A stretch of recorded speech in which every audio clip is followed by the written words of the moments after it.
फातिहा।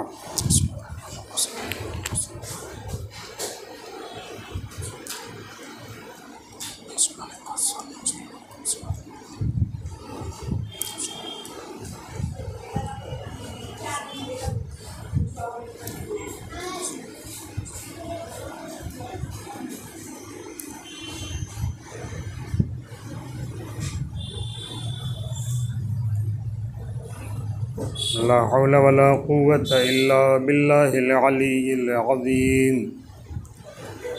अऊज़ु बिल्लाहि मिनश शैतानिर लईनिर रजीम। बिस्मिल्लाहिर रहमानिर रहीम। अल्हम्दुलिल्लाहिल्लज़ी ला तुदरिकुहुश शवाहिद वला तहवीहिल मशाहिद वला तराहुन नवाज़िर वला तहजुबुहुस सवातिर। लैसा लिअव्वलियतिही इब्तिदा वला लिअज़लियतिही इंक़िज़ा। हुवल अव्वलु वलम यज़ल वल बाक़ी बिला अजल। ला यशग़लुहु शान वला युग़य्यिरुहु ज़मान वला यहवीहि मकान वला यसिफ़ुहुल लिसान। सुम्मस्सलातु वस्सलामु अला सय्यिदिना व मौलाना अबिल क़ासिम मुहम्मद वअला आलिहि तय्यबीन अत्ताहिरीन अल-मासूमीन अल-मज़लूमीन अल्लज़ीना अज़हबल्लाहु अन्हुमुर रिज्स व तह्हरहुम तत्हीरा।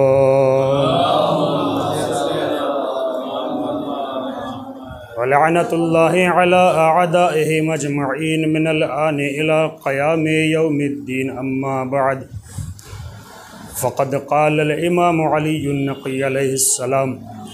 बिस्मिल्लाहिर्रहमानिर्रहीम। अस्सलामु अलैकुम या अहल बैतिन नबुव्वा। सल्लल्लाहु अलैहि मुहम्मद व आले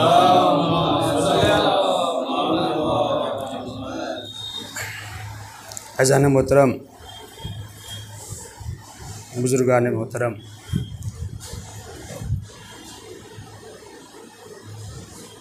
मैंने जो फ़िक़रा आपके सामने पेश किया है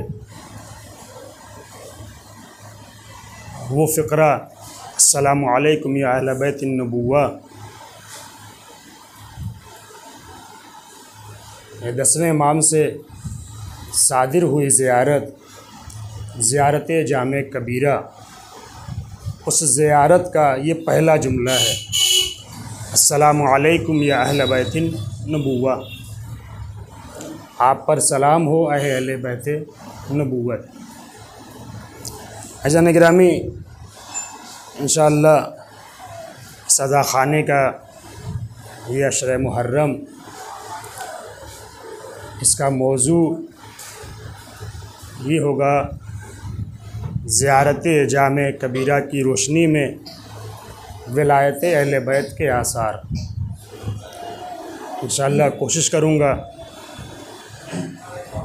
कि इस मौजू के तहत ज़ियारत जामे कबीरा की रोशनी में विलायत अहले बैत के कुछ आसार जो इस ज़ियारत में बयान किए गए हैं उनकी अक़ली या नक़ली दलीलों के ज़रिए से आपके सामने वज़ाहत तशरीह पेश कर सकूँ। और इसी तरह से जो असर बयान करना तय पाएगा उसी के मुताबिक उस मजलिस में वो कलमा ज़ियारत जामिया का आपके सामने पेश करूँगा ताकि बात वाज़ेह रहे। आज की इस अशरे की इस तमहीदी गुफ्तगू में आपके सामने सिर्फ़ ज़ियारत जामे कबीरा क्या है, उसकी अज़मत क्या है, उसकी मंज़िलत क्या है, इसको बयान करने की कोशिश करूँगा। तवज्जो कीजिएगा अज़ान गिरामी, हमारा दीन इस्लाम एक मुकम्मल दीन है जिसमें खुदावंद आलम ने इंसान की ज़िंदगी के हर पहलू के लिए कोई न कोई रहनुमाई बयान फरमाई है। बाज़ औक़ात हमारे दिमाग में ये सवाल आ जाता है, यह बात आ जाती है कि इस्लाम ने सिर्फ़ नमाज और रोज़ा की ही बात की है, उसके आगे हमारी पर्सनल लाइफ के हवाले से, फैमिली लाइफ के हवाले से या समाजी ज़िंदगी के हवाले से कुछ बात नहीं की है। तो ऐसा नहीं है। इस्लाम ने ज़िंदगी के हर लम्हे के लिए कानून बनाए हैं, रहनुमाइयाँ की हैं, ताकि इंसान की ज़िंदगी सआदतमंद बन सके। क्योंकि इंसान की खिलकत खुदा ने इसीलिए की है ताकि वो मेरी इबादत करके सआदतमंद बन सके, उसकी ज़िंदगी मेराज तक पहुँच सके। अब उस खुदा ने इंसान की ज़िंदगी को कामयाब बनाने के लिए, इंसान को सआदतमंद बनाने के लिए मुख्तलिफ़ रास्ते बयान किए। सबसे पहला रास्ता जो है, खुदा ने इंसान को कुरान मजीद पेश किया। कुरान के ज़रिए से इंसान हिदायत हासिल करे, अपनी ज़िंदगी गुजारे, कामयाब रहेगा। उसके बाद अगर आगे बढ़ेंगे तो कुरान मजीद की अमली तफसीर, कुरान के हकीकी मुफस्सिरीन अहले बैत इस्मत व तहारत हैं, जिनकी रहनुमाइयाँ इंसान को कामयाब बनाती हैं। अब ये अहले बैत अलैहिमुस्सलातु वस्सलाम ने ज़माने के लिहाज से, वक्त के तकाज़ों के लिहाज से, हालात के एतबार से इंसान की हिदायत के लिए मुख्तलिफ़ तरीक़े अपनाए। गौर कीजिएगा, हमारा सलाम हो इन इमामों पे, अपने बरहक हादियों पे,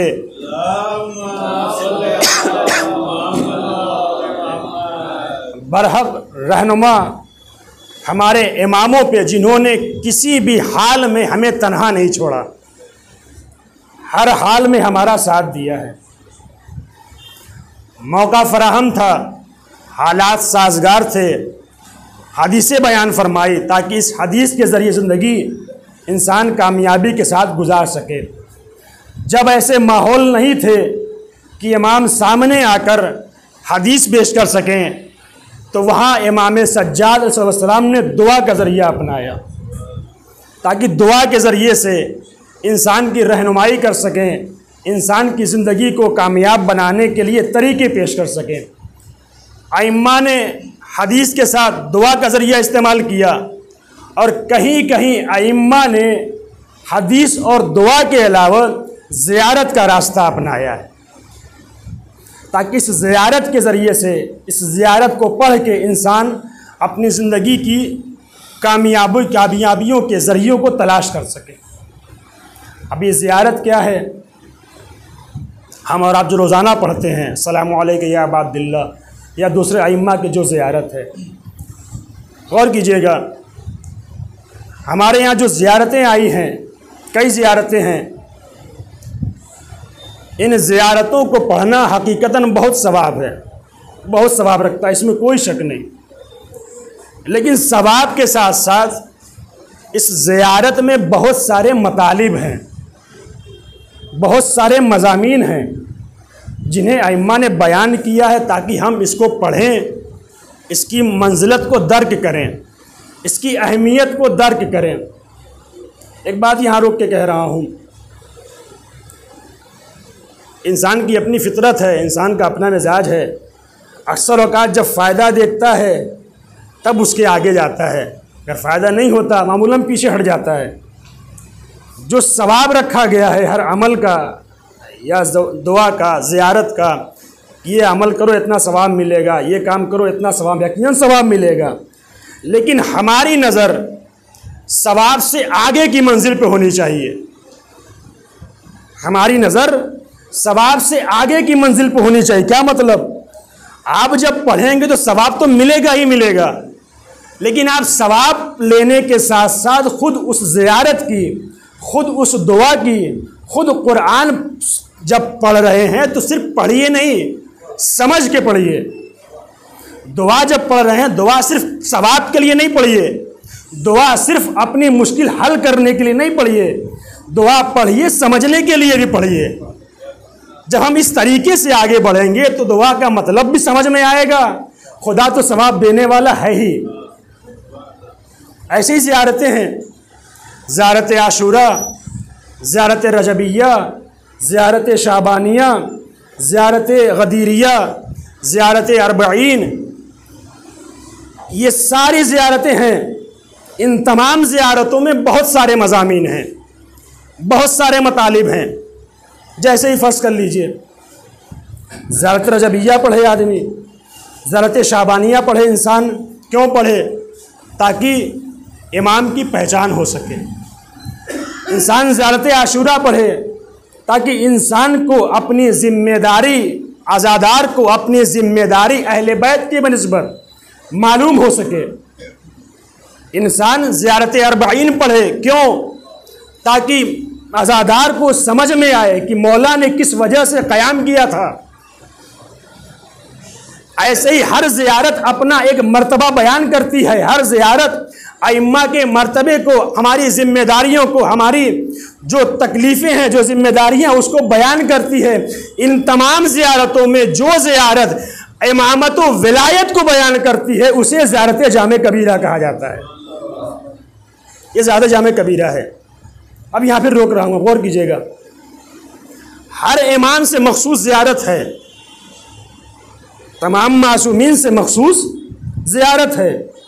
जैसे ज़ियारत आशूरा मौला हुसैन से मखसूस है, ज़ियारत अरबईन भी मौला हुसैन से मखसूस है। ज़ियारत सारे शोहदा आप पढ़ते हैं, वो उन शोहदा से मखसूस है। ज़ियारत मौला रज़ा से मखसूस है। जनाब फ़ातिमा ज़हरा की ज़ियारत वो बीबी से मखसूस है। रसूल खुदा की ज़ियारत रसूल खुदा से मरबूत है। गौर कीजिएगा, हर ज़ियारत एक मासूम से मखसूस है। जब आप उस ज़ियारत को पढ़ेंगे तो आपको उस इमाम की, उस मासूम की ज़ियारत का शरफ मिलेगा।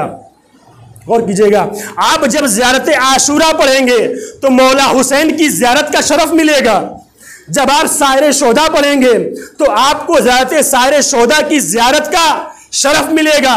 जब आप बीबी की ज़ियारत पढ़ेंगे तो आपको बीबी की ज़ियारत का शरफ मिलेगा।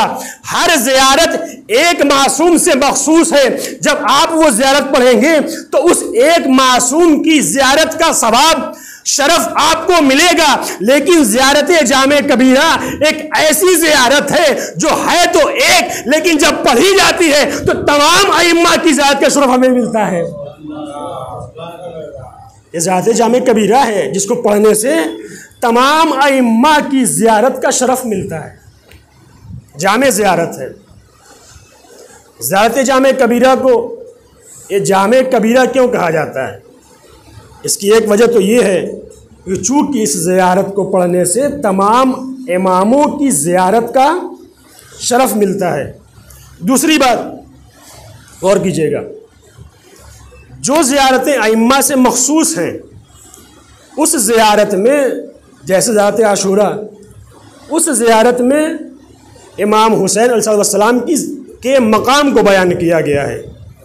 ज़ियारत गदीरिया जब आप उसको पढ़ेंगे तो उसमें मौला अली के मकाम मर्तबे को बयान किया गया है। जब आप बीबी की ज़ियारत पढ़ेंगे तो उसमें आपको बीबी के मकाम मर्तबा को बयान किया गया है। जब आप ज़ियारत रजबिया या शाबानिया पढ़ेंगे तो उसमें मौला हुसैन के मकाम व मर्तबे को बयान किया गया। यानी हर ज़ियारत में उस इमाम से मखसूस, उस मासूम से मखसूस मकाम व मर्तबे को बयान किया गया है। लेकिन ज़ियारत जामे कबीरा एक ऐसी ज़ियारत है जिसमें गालिबन तमाम अइम्मा के मुश्तरका कमालात और सिफ़ात को एक साथ बयान किया गया है। यानी इस ज़ियारत में मौला अली का भी मकाम है, इस ज़ियारत में मौला हसन का भी मकाम है, इस ज़ियारत में मौला हुसैन का भी मकाम है। यानी इस ज़ियारत में तमाम अइम्मा के मुश्तरका कमालात व सिफ़ात को बयान किया गया है। इसकी अहमियत है। अच्छा, इसको पढ़ने की ताकीद, इसको पढ़ने की बहुत ताकीद की गई है। जैसे हमारे यहाँ ज़ियारत आशूरा बहुत पढ़ी जाती है, यकीनन पढ़ना चाहिए, उसका बहुत सवाब है, उसकी बहुत फ़वाइद हैं, उसकी बहुत मंज़िलत हैं। इसी तरीके से ज़ियारत जामिया कबीरा पढ़ने की बहुत ताकीद की गई है। बहुत ताकीद की गई है। मैं आपको बताऊं, आयतुल्लाह मज़ाहिरी जो इस वक्त इस्फ़हान में हैं, खुदा उनको तुल्लाह अता फ़रमाए, वो जब कुंभ में रहा करते थे तो हम तुल्लाब से बराबर कहा करते थे कि तुल्लाब को रोज़ाना ज़ियारत जामे कबीरा पढ़ना चाहिए। आज भी हरम मासूम कुम सलामुल्लाह अलैहा में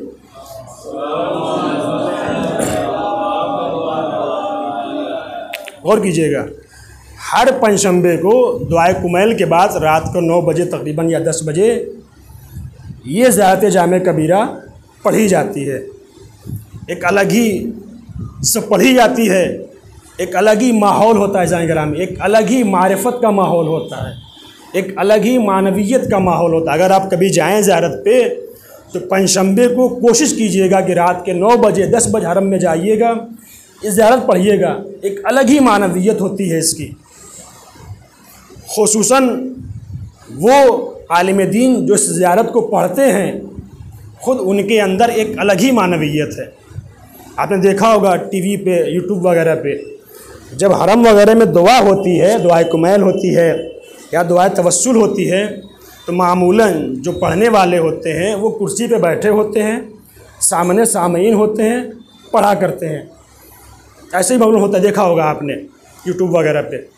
लेकिन इस ज़ियारत का मर्तबा अलग ही है। जो आलिम दीन इसको पढ़ते हैं, जब वो पढ़ते हैं तो लोगों के बीच में बैठते हैं, रूबा क़िबला बैठते हैं, इतना एहतमाम होता है। और जब ऐसे बैठते हैं तो अपने इमाम से ख़ास राबता बरकरार करते हैं। जो इंसान उनके बग़ल में बैठता है, वो इंसान उनके बग़ल में बैठ जाए तो उनके साथ साथ ख़ुद वो इंसान मानवियत की मंजिल में चला जाता है। एक अलग ही माहौल होता है। ये इसका मर्तबा है। इमाम खुमैनी अलैहिर्रहमा, गौर कीजिएगा, जब नजफ़ में थे, 15 साल तक नजफ़ में थे, जितने साल तक नजफ़ में रहे इमाम खुमैनी अलैहिर्रहमा, कभी भी ज़ियारत जामे कबीरा तर्क नहीं किया। इमाम खुमैनी रोज़ाना हरम जाया करते थे मौला अली के, और रोज़ाना ज़ियारत जामे कबीरा पढ़ा करते थे। हत्ता जब कुंभ वापस आ गए तो कुंभ में भी रोज़ाना बीबी के हरम जाते थे, ज़ियारत जामे कबीरा पढ़ा करते थे। एक मरतबा बहुत ज़्यादा बारिश हो गई कुंभ में, या बहुत ज़्यादा बर्फ़ आ गई थी, यानी जाने का इम्कान नहीं था, बहुत सख्त था। उस वक्त उनके बेटे आगा मुस्तफ़ा खुमैनी ने कहा, बाबा आज आप घर में पढ़ लीजिए, हरम जाके ना पढ़िए,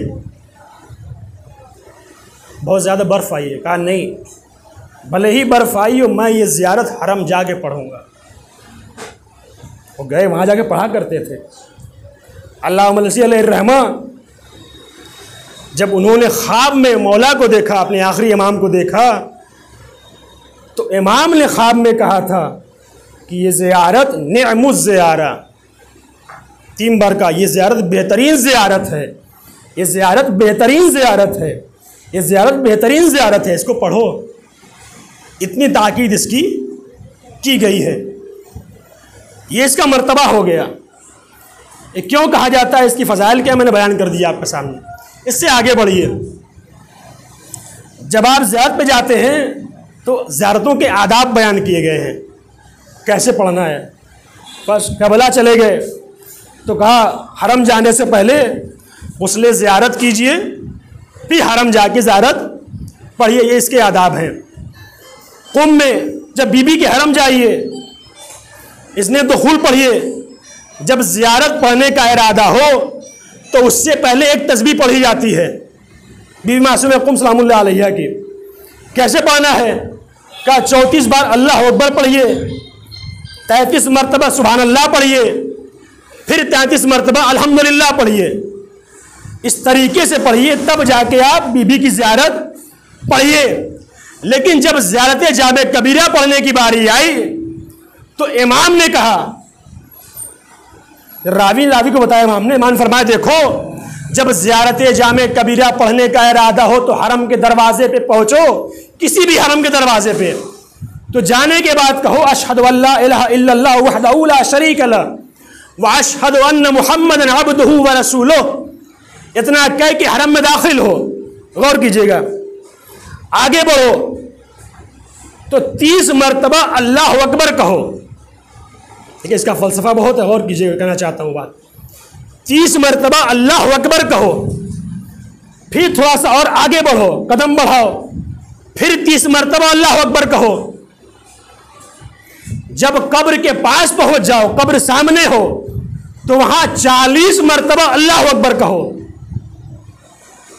और कीजिएगा, तस्बीह जो पढ़ते हैं हम मामूलन सुभान अल्लाह, अल्हम्दुलिल्लाह, अल्लाह अकबर उसमें होता है, लेकिन इस ज़ियारत के लिए इमाम ने कहा नहीं, 100 तकबीर कहो, 100 तकबीर कहो, अल्लाह अकबर कहो, उसके बाद जाके ज़ियारत पढ़ो। इमाम क्यों कह रहे हैं इसको, यहां गौर कीजिएगा, इमाम ये क्यों बयान कर रहे हैं, अस्सलामु अलैकुम या अहल बैतिन नबुव्वा व मौज़िअर रिसाला व मुख्तलिफ़ल मलाइका व महब्बतल वही। इसके अंदर जो मतालिब बयान किए गए हैं इमाम के हवाले से कि इमाम का मर्तबा कितना है, इमाम की मंजिलत कितनी है, उस मर्तबे को देखते हुए इमाम ने कहा पहले ही 100 मर्तबा अल्लाह अकबर कह लो। क्यों?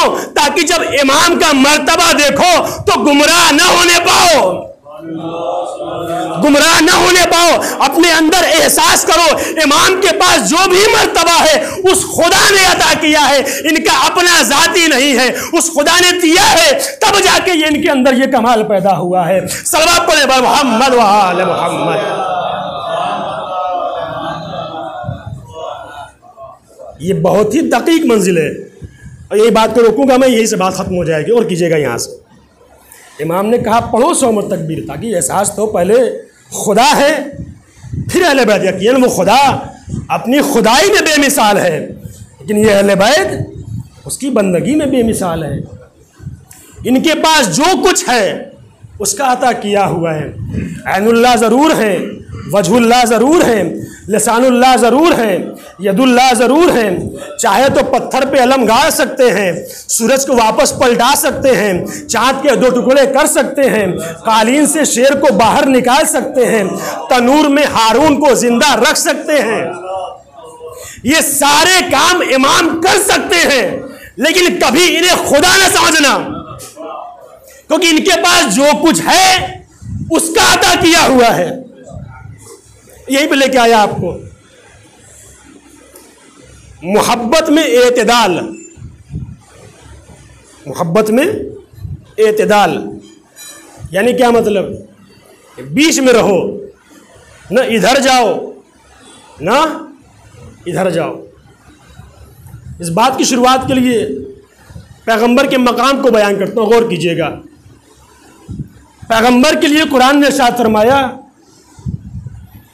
वमा अरसलनाका इल्ला काफ़तन लिन्नास, पैगंबर हमने आपको नहीं भेजा मगर किसके लिए भेजा, काफ़तन लिन्नास, तमाम इंसानों के लिए भेजा।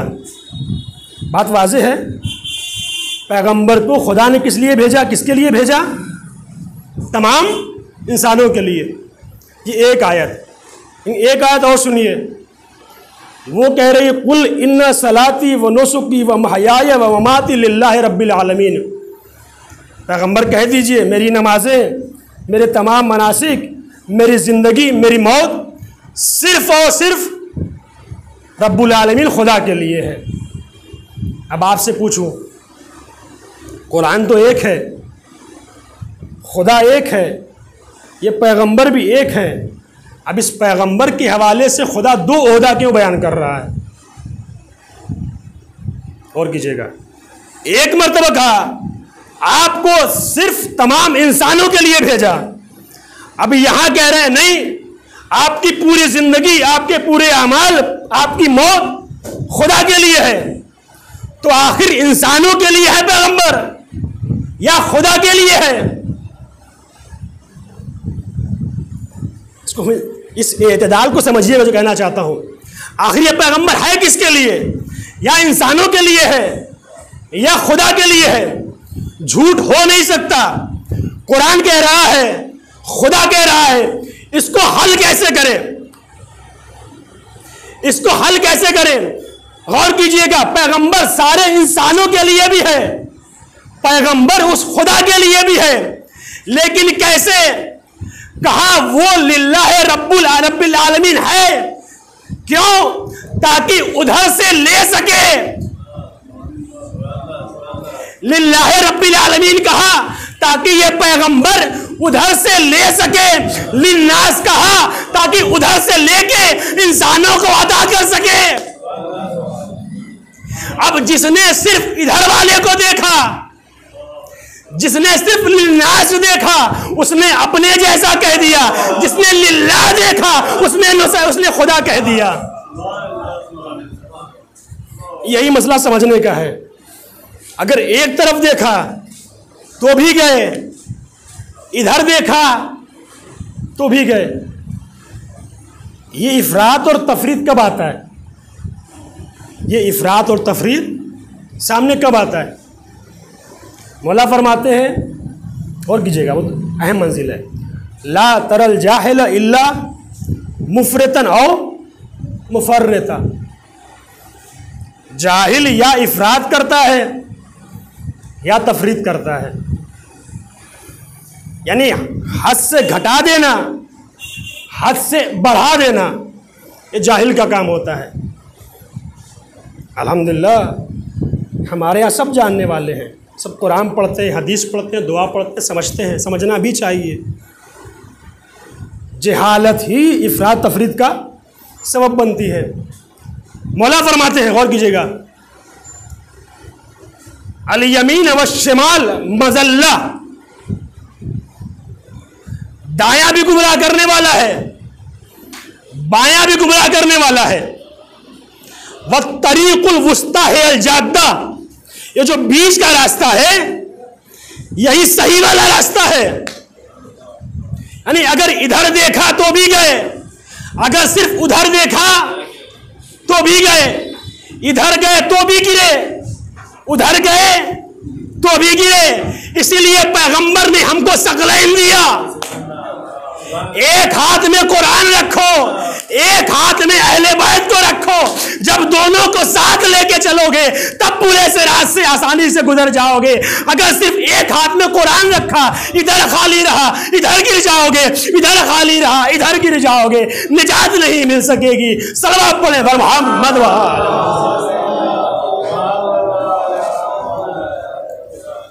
और किया इस मंजिल को। अच्छा, ये जो इफरात व तफरीद की मंजिल है,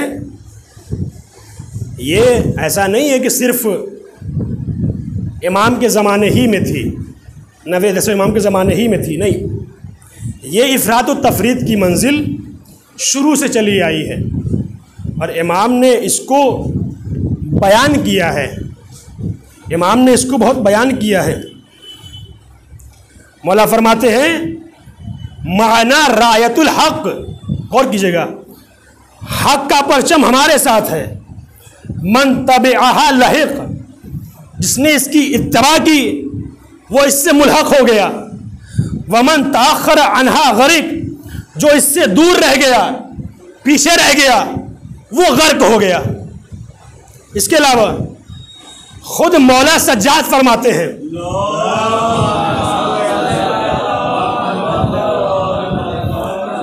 हदीस का जुमला है, और कीजिएगा, अल मुतक़द्दिम लहुम मारिक। जो अहले बैत से आगे बढ़ गया वो दीन से बाहर हो गया। जो अहले बैत से आगे बढ़ा वो दीन से बाहर हो गया।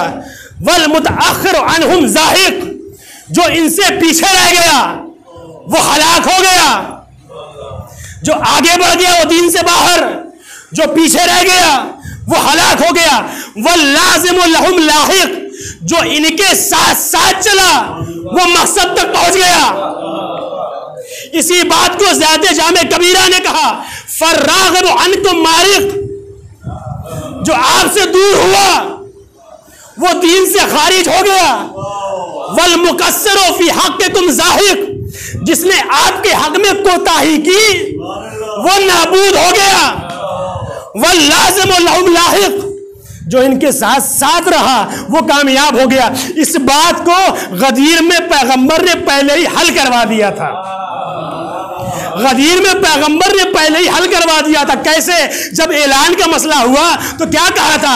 आगे वालों पीछे आओ, पीछे वालों पास में आ जाओ। क्यों करवाया था? बताया कभी न विलायत से आगे जाना, न कभी विलायत से पीछे रहना। जब साथ साथ चलोगे तब जाके तुम्हें कामयाबी नसीब होगी। सल्लल्लाहु अलैहि मोहम्मद वाले मोहम्मद।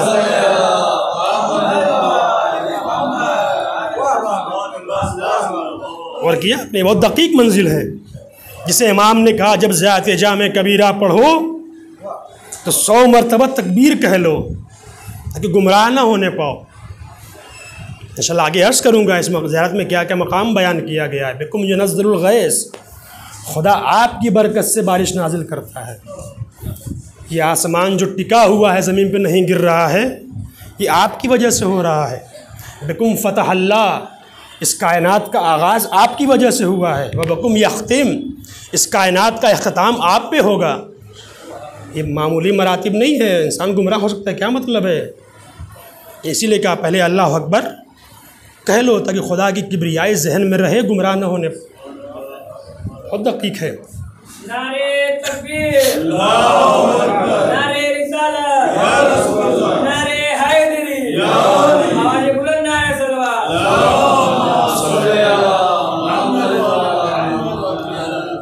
एक आखिरी हदीस सुन ले, ज़हमत तमाम कर दूंगा। मौलाए कायनात ने नहजुल बलागा में इरशाद फरमाया, गौर कीजिएगा, उसी की मैं बात कर रहा हूँ। उन्जुरू अहल बैत नबीयकुम, अपने नबी के अहले बैत पे निगाह रखे रहो, निगाह जमाए रहो। अपने नबी के अहले बैत पे निगाह जमाए रखो। क्यों? फल्जमू समतहुम, इनके रास्ते को इख्तियार करो। मौला अली फरमा रहे हैं अहले बैत के रास्ते को इख्तियार करो। वत्तबिउ असरहुम, इनके नक्शे कदम की पैरवी करो। बहुत फरमा कह रहे हैं इनके नक्शे कदम की पैरवी करो। जिधर जाए उधर जाओ, न दाएं जाओ न बाएं जाओ, न इधर जाओ न उधर जाओ। इधर जाओगे तो भी गिर जाओगे, उधर जाओगे तो भी गिर जाओगे। इसलिए कहा फत्तबिउ असरहुम, इनके नक्शे कदम की पैरवी करो। फायदा क्या होगा? फलै युखरिजुकुम मिन हुदा, जब इनके नक्शे कदम की पैरवी करोगे ये तुम्हें कभी भी हिदायत से बाहर नहीं जाने देंगे। फलै युखरिजुकुम मिन हुदा, तुम्हें कभी भी हिदायत से बाहर नहीं जाने देंगे। वलै युईदुकुम फी रदा, कभी भी तुम्हें गुमराही में वापस नहीं जाने देंगे। इसके बाद का जुमला, आखिरी जुमला फरमाते हैं फाइन लबदू फलबदू, अगर ये अहले बैत रुक जाएं तुम भी रुक जाओ, अगर अहले बैत ठहर जाएं तुम भी ठहर जाओ। वाइन नहाजू फनहजू, अगर ये अहले बैत खड़े हो जाएं तो तुम भी साथ में खड़े हो जाओ। ठहर जाए तुम भी ठहर जाओ, खड़े हो जाए तुम भी खड़े हो जाओ। वला तस्बिकुहुम फतज़िल्लू, देखो इनसे आगे बढ़ने की कोशिश न करना। आगे बढ़े तो फतज़िल्लू, गुमराह हो जाओगे। वला ततअखरु अनहुम, इनसे पीछे भी मत रहना। अगर पीछे रहे तो फतहलिकू, तब भी हलाक हो जाओगे। यानी न इनसे आगे बढ़ने में निजात है, न इनसे पीछे रहने में निजात है। अगर इसका कामयाबी चाहते हैं, निजात चाहते हो, तो इनके साथ साथ रहो, इनके नक्शे कदम पे चलते रहो। मैंने ख़त्म किया ज़्यादा। ये जो मंजिल है अहले बैत की, इसे पहचानना बहुत ज़रूरी है। ला तरल जाहिल इल्ला मुफरतन और मुफर्रत, जब इंसान जाहिल हो या इफ़रात करता है या तफरीत करता है। जो जाहिल थे, इनके पास इमाम का मर्तबा नहीं समझ में आया जिन्हें, या जो समझना ही नहीं चाहते थे अपने गुनाहों की बिना पे, वो इनके मर्तबे को नहीं समझ सके। अब जब नहीं समझ सके तो वाक़यात पेश आए जो नहीं आना चाहिए थे। इनके हक़ को गस्ब किया गया, इनको सताया गया, इन पे जुल्म किया गया। जिस दरवाज़े पे जो पैगम्बर लिल्लाह रब्बिल आलमीन था, जिस दरवाज़े पे आके सलाम किया करता था पैगम्बर, उस दरवाज़े को आग लगाई गई। तो दुनिया इस मर्तबे को नहीं समझ सकी। आज़ादारों, आज हम ये एहसास कर लें कि आज 2 मुहर्रम है। वो काफ़िला जो मदीने से चला था आज करबला पहुंच गया। वो काफ़िला मदीने से किस शान से चला था? मौला हुसैन के लिए मदीना छोड़ना आसान नहीं था, नाना की लहज छोड़ना आसान नहीं था, माँ की कब्र छोड़ के जाना आसान नहीं था, नाना का प्यारा मदीना छोड़कर जाना आसान नहीं था। रावी कहता है, जब मैंने सुना कि हुसैन काफ़िले हुसैन जा रहे हैं तो कहा जाओ देखूं मौला हुसैन सफ़र कैसे करते हैं, मौला हुसैन सफ़र कैसे करते हैं। वो आया, आने के बाद कहता है मैंने देखा मौला हुसैन कुर्सी पे बैठे हुए हैं, तमाम बनी हाशिम उनको घेरे हुए हैं, सब आमादे सफ़र हैं, सफ़र की तैयारी हो रही है। इतने में मौला हुसैन ने कहा बनी हाशिम अपने अपने महरमों को ऊँटों पे सवार करो, अपने अपने महरमों को ऊँटों पे सवार करो। बनी हाशिम आगे बढ़े, खैमे का पर्दा उठता है, एक बीबी चादर में लिपटी हुई बाहर निकलती है। बनी हाशिम का एक जवान अपने जानू को तोड़ के ज़मीन पे कदम रखता है, वो बीबी जानू पे पैर रख के सवार हो जाती है। हर बीबी इसी तरह सवार हो रही है। वो रावी कहता है मैं देख रहा था हर नौजवान बनी हाशिम का इसी तरीके से हर बीबी को सवार कर रहा था। लेकिन एक मर्तबा मैंने देखा कि एक आवाज़ आई, अहले यस्रिब पीछे हटो, अहले यस्रिब पीछे हटो। मैंने कहा ये कौन बोल रहा है? कहा हो ना हो ये मौला अब्बास की आवाज़ है। कहा ये क्यों कह रहे हैं अहले यस्रिब पीछे हटो? कहा हो ना हो अब अली की बेटी जनाबे ज़ैनब सवार होना चाहती है, इसीलिए मौला अब्बास कह रहे हैं अहले यस्रिब पीछे हटो। रावी कहता है मैंने देखा खैमे का पर्दा उठा, सर से पैर तक चादर में लिपटी हुई एक बीबी बाहर निकली। जैसे ही वो बीबी बाहर निकली मौला हुसैन कुर्सी से उठे, सारे बनी हाशिम बीबी के इस्तकबाल में पड़े। जज़ाकल्लाहु खैरल जज़ा, खुदा आपको कोई गम न दे सिवाय गम मज़लूम करबला के। सारे जवान आगे बढ़े, मौला हुसैन आगे बढ़े, मौला अब्बास ने घुटनों को टेका, घुटनों को टेका। जनाबे ज़ैनब ने मौला अब्बास के जानुओं पर कदम रखा, सवार हो गई। लो आज़ादारों, ये काफ़िला 28 रजब को मदीने से चल पड़ा। आज 2 मुहर्रम है, ये काफ़िला करबला पहुंच गया। जब ये काफ़िला करबला पहुंचा है, मौला हुसैन का घोड़ा वहीं पे रुक जाता है। मौला ने घोड़े बदले ताकि घोड़ा आगे चले, लेकिन किसी घोड़े ने आगे कदम न बढ़ाया। मौला ने वहाँ के लोगों को बुलाया, बताओ बताओ इस ज़मीन का नाम क्या है? इस ज़मीन का नाम क्या है? मौला इसे नैनवा कहते हैं, और कोई नाम? मौला इसे तफ कहते हैं। मौला कोई और नाम? मौला इसे शत्ते फुरात कहते हैं। इसका कोई और नाम? हाँ मौला, हाँ इसे करबला भी कहते हैं, हाँ इसे करबला भी कहते हैं। जैसे ही करबला का नाम सुना, आवाज दी ठहरो ठहरो, हमारा काफिला यहीं रुकेगा, हमारे खैमे यहीं लगाए जाएंगे। लो आज़ादारों, वो वक्त भी आया जब मौला ने बनी असद के बड़ों को बुलाया, उनसे जमीन खरीद ली। खरीदने के बाद उनसे कहा देखो देखो, जब दुश्मन हमको कत्ल कर दे, हमारे लाशों को छोड़ दे, तो मैं तुमसे कुछ बातें अर्ज करना चाहता हूँ। बनी असद के लोगों से कहा देखो, जब दुश्मन हमारे लाशों को छोड़ दे यूं ही, तो तुम आना हमारे लाशों को दफन कर देना, हमारे लाशों को यूं ही ना छोड़ना, हमको दफन कर देना। दूसरी बात यह है, जब कोई ज़ाहिर हमारी कब्र का पता पूछते हुए आए तो उसे हमारी कब्र का पता बता देना।